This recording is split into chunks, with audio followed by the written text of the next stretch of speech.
tell me about you just started some gypsy law. You talked over your costs got say some common item on the net. I mean, I would say costs have gone up almost 20% probably, and then some items have gone up. So you can pass some along with that, including with inflation, with also we didn't raise the salary when it comes to staff, right? You're getting a farm worker still, right? To me, that's another issue that's going on, right? This not even not open. That would normally be open for lunch. Why is it not open now?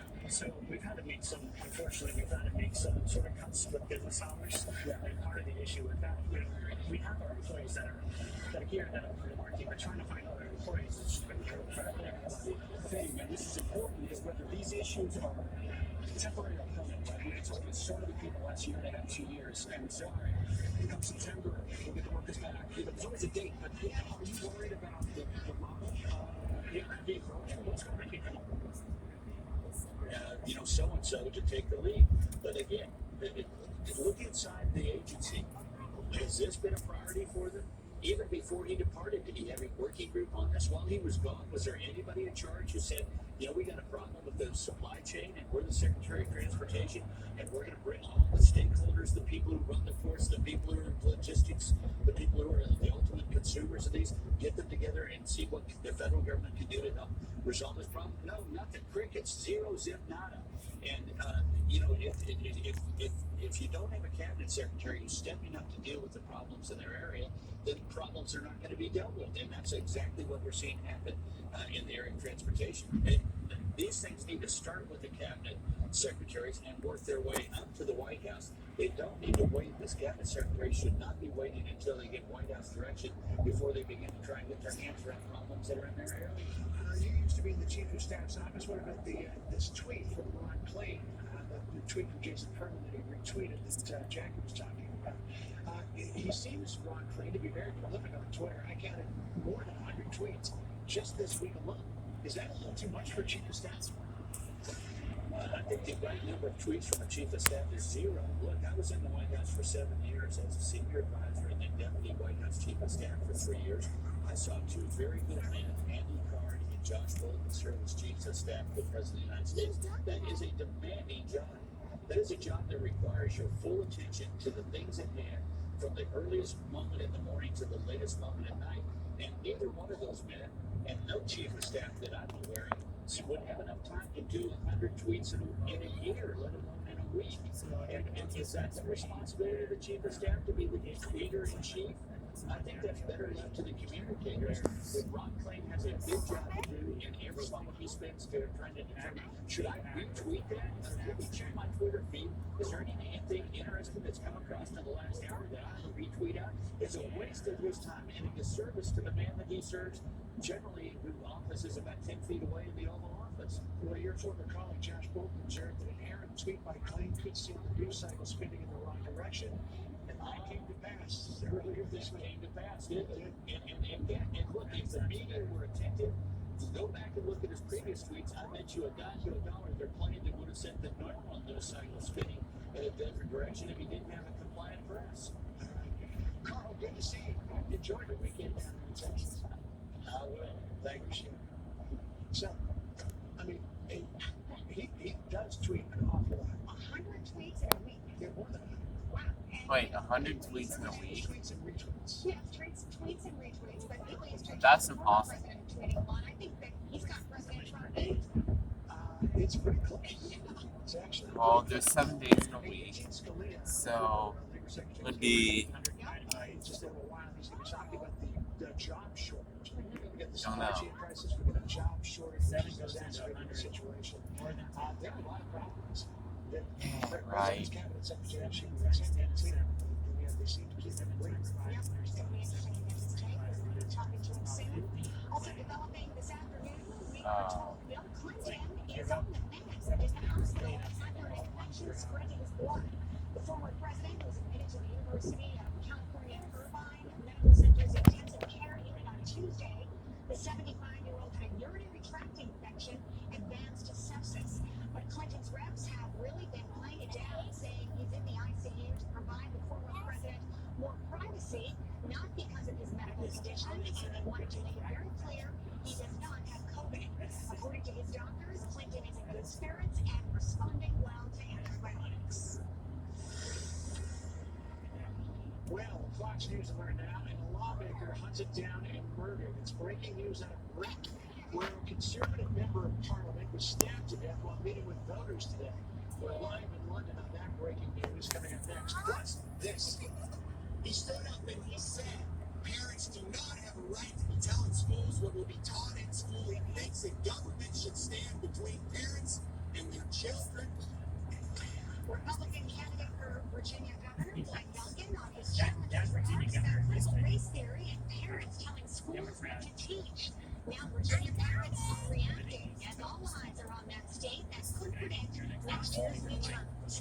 Haley McEnany joins us just ahead as we get a look at the latest Fox News polls. It's country music month. The bowling goes now, and turn it up. The best in today's country on the highway, Channel 56. Throwing back to classics from the zeros and tens on Lights Country 61. Country music legend Willie Nelson and Ivy's Roadhouse, Channel 59. Looks good on the 20 other channels to fit your country with 50 lanes. Download it today to listen outside the car. If you wanted to speak a new language but thought it'd be too difficult or take too much time, then try Babbel. Whether you want to learn Spanish for future travel plans, French to connect with extended family, or maybe German to land a new job, Babbel works because it's built around real life. It teaches you everyday practical conversations that you'll actually use. All you need is 15 minutes a day, and you'll be on your way to confidently speaking a new language in just a few weeks. Babbel is designed by real language experts using a modern, conversation-based technique that makes learning fun, engaging, and best of all, memorable. It starts by teaching you words and phrases, then sentences gradually get more complex. Soon you're practicing short conversations about real-life topics. And with 14 languages to choose from and lesson topics like travel, business, relationships, and more, you'll be sure to learn what matters most to you. Babbel, language for life. Learn a new language with ease. Go to Babbel.com to try for free. That's Babbel.com. Babbel.com. First, we decide where we want to go. Then we need to know the best way to get there. My name's Adam. I'm the owner of Advantage Gold. We're the highest rated precious metals firm in the country. We teach people how to own physical gold and silver. Now, we won the Best of Trustlink Award 4 years in a row because we educate our clients on how to buy gold and silver the right way. We don't pay celebrity spokespeople millions of dollars. We'd rather pass that value on to you. Call 800-900-8000 and speak with one of our experts. We'll send you a free gold kit along with my latest #1 national best-selling book, The Great Devaluation. Call 800-900-8000.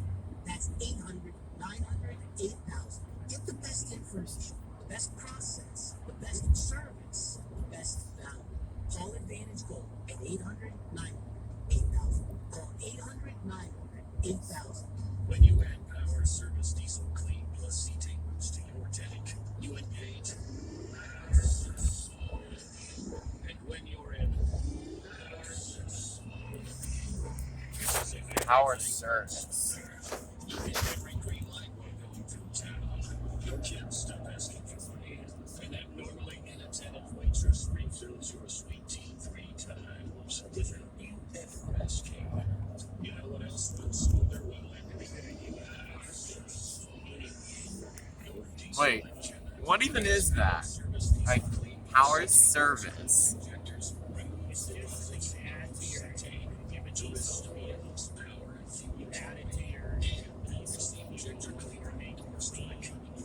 So remember, power service diesel plus cetane boost every time you fill up and get into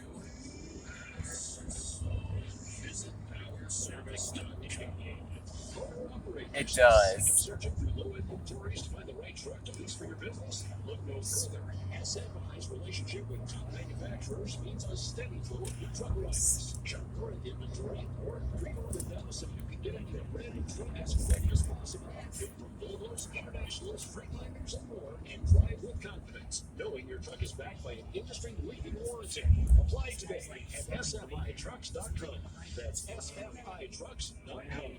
Fox Friends has the straight talk to start your day. This is one of the problems all across the country. We don't need propaganda. We just need the truth. We deserve answers. Watch Fox and Friends weekdays at 6 a.m. Eastern.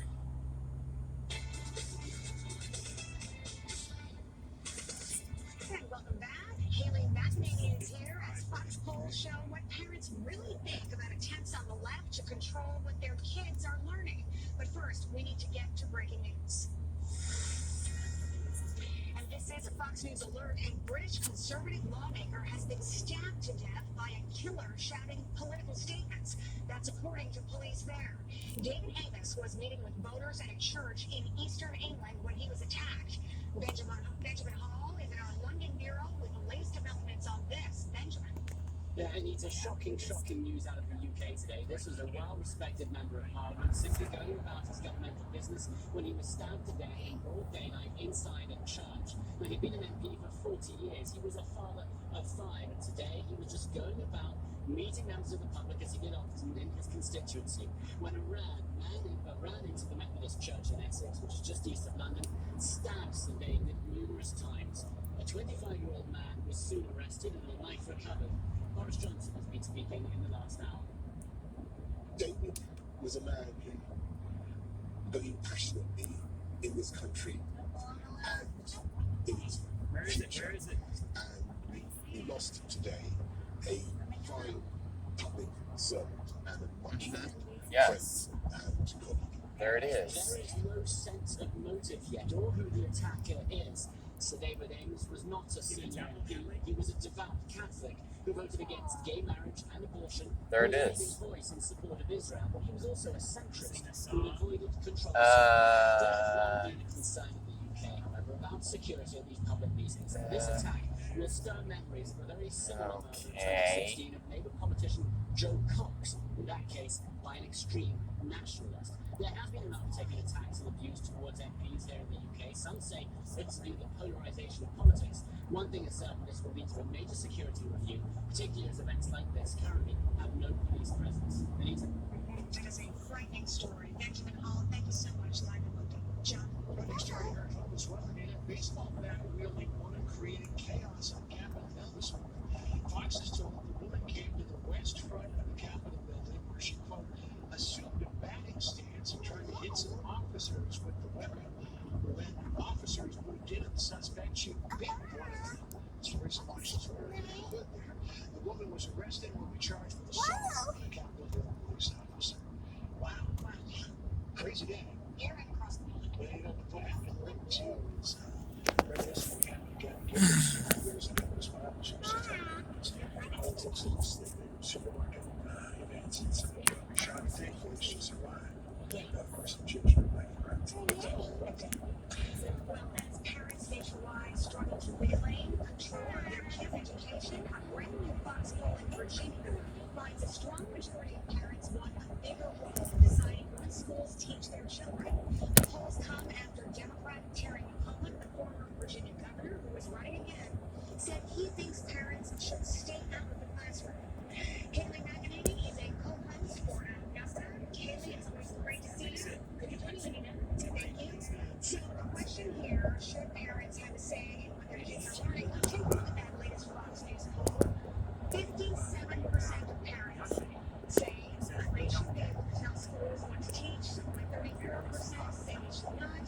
I mean, it seems like common sense. What's your take on this? It is common sense, and that's why it was so galling that Terry McAuliffe said on the debate stage that parents shouldn't be involved. Not only that, he doubled down on it. I went, Anita, about 2 weeks ago. I spoke to more than 1,000 voters there in Richmond, Virginia, and this was all they were talking about, was Terry McAuliffe's gap, the audacity to double down on such a claim. I think if this turns out to be a bellwether, if in fact Young Kim is able to close the gap and pull this off, this will be the single biggest reason why. It reminds me of what? Of the Florida gubernatorial race for DeSantis. It showed him losing by 7 points. That's what the Quinnipiac poll showed to Andrew Gillum. He ended up winning. And he ended up winning because the Wall Street Journal editorial board had it right. School clubs put him over the line. He doubled the support among black women of what the GOP typically gets because of school choice. So the lesson here is don't get between a parent and their child, who usually does not turn out well. Yeah, picking up on that game when it comes to the whole issue of parents having a say in their kids' education, this governor's race. The gubernatorial candidate, the Republican there, Legoland, he has really seized on the issue that he's launched a Parents Matter initiative, rallying parents across the state. And, now he's getting national attention. He's within striking distance of the much more well-known Terry McCullough. Let's bring back Pulla. Can we have a Brandon Fox news on that? Look at this. Terry McCullough, 51%, Glenn Youngkin, 46%, 3% undecided. So it really does seem like parents are paying attention to this issue. Yeah, you're exactly right. And that's why it was so smart of Glenn Youngkin. Within 24 hours of Terry McCullough making that comment, he had recognized it into an ad. That's what a good candidate would do. But what is interesting too here, Anita, is the way the White House is factoring into this race, where Biden carried the state by 10 points. Now he's underwater in the state. 45% is his approval in the state of Virginia, and by 22 to 39 margin, 39%, so they're less likely to vote for McCullough and Biden were to endorse him. To endorse him, 22% is more likely. So it's really interesting the way Washington's factoring in. Something's really got to steal here for the Democrat Party, and particularly the establishment, which is why we'll call him the ultimate establishment insider trying to distance himself. Yeah, and to be fair to Terry McCullough, he did try to walk the statement back, but he can't take it away. Like you said, there are campaign commercials where they're using that bit from Terry McCullough in the debate. So would you say Democrats are overlooking this interest that parents have in their kids and their education? Is this going to hurt them in the governor's race? And, what about the midterms? I mean, a lot of people are paying attention to this race as a bellwether for what happens later.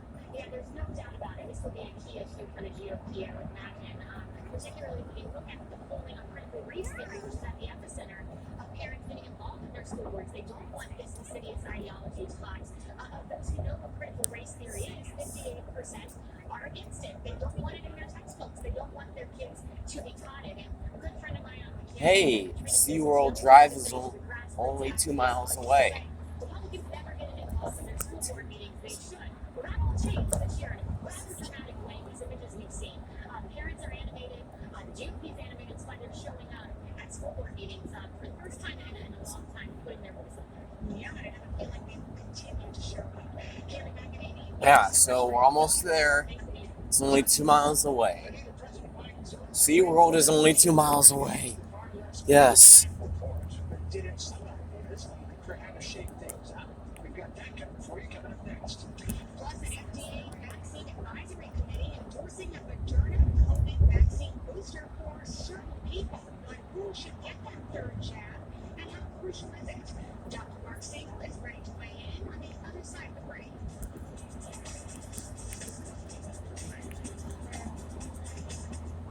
I'm Robert Strickler.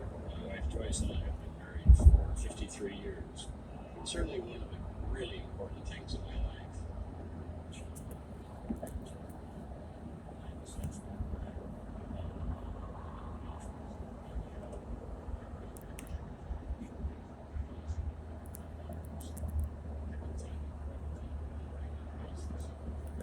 SeaWorld.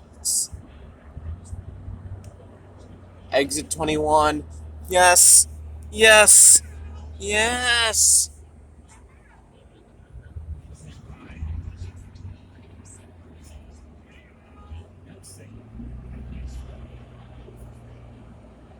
Yes.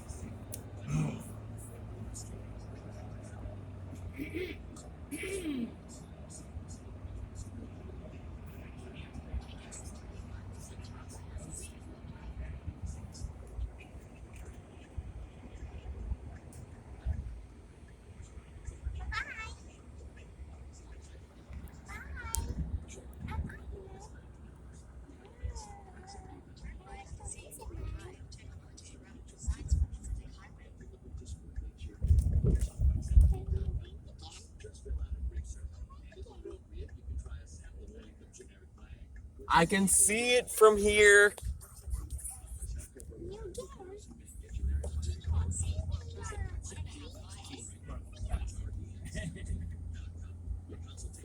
I can see it from here. Wait, what? Wait. Did you say Legoland or something? That's what the navigation software says Legoland. Yeah. Yeah. And the navigation software also says SeaWorld will drive. Yeah, SeaWorld drive. Yeah. Yeah, we're almost there. It's literally right over there.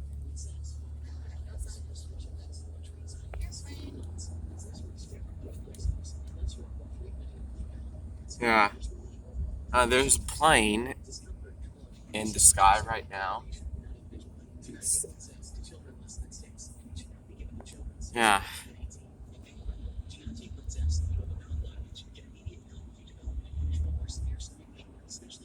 Yeah. I can see their newest roller coaster. Yeah, which is, I forgot what it's called, but whatever it's called, it's really insane.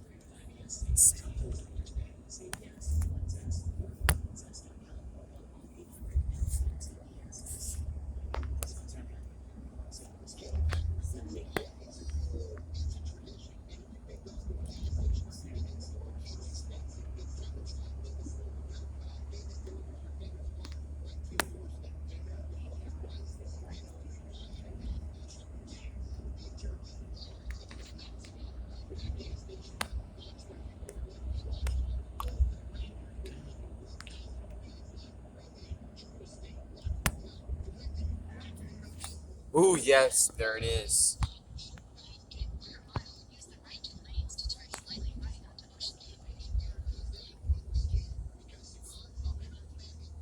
Yes. The entrance is.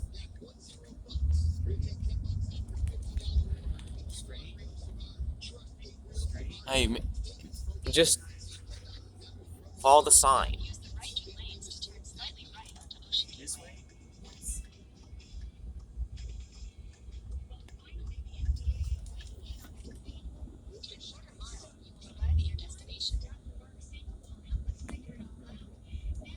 There it is. We're here. SeaWorld. Sorry.